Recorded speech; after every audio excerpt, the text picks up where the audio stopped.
title of the story is The Slave Who Became a Scientist, the story of George Washington Carver. Before the world knew his name, he was just the boy with no past.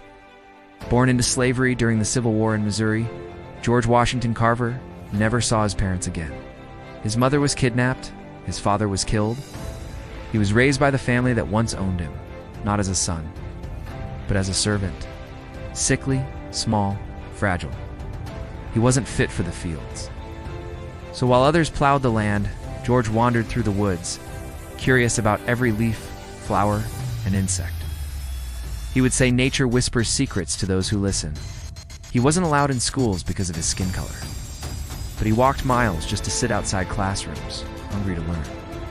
He was rejected from colleges again and again, but every no made him more determined. Eventually, he became the first black student and later professor at Iowa State Agricultural College.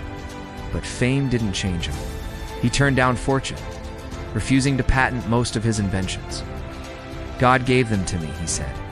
"How can I sell them to someone else?" He found over 300 uses for peanuts, from plastics to paints, not for profit, but to help poor farmers survive. He revitalized Southern agriculture not with machines, but with ideas. Instead of making men rich, he made soil fertile. Instead of building industries, he rebuilt hope. When he was invited to speak before Congress, one senator asked, "Where did you learn all this?"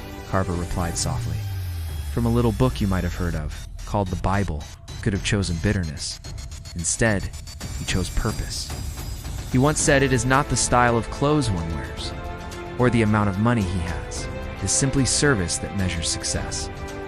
The moral of the story is, true greatness isn't about where you start. It's about what you refuse to let stop you. George Washington Carver was born into chains, but he chose to break every mental chain laid before him. No father, no wealth, no race privilege, just curiosity, kindness, and the relentless belief that knowledge was meant to heal. He didn't scream for attention. He whispered wisdom. He didn't conquer lands. He cultivated lives. He didn't invent for fame. He invented for the future. If you've ever felt behind. If life gave you broken tools and told you to build anyway, remember, you don't need a perfect start. You need an unstoppable spirit.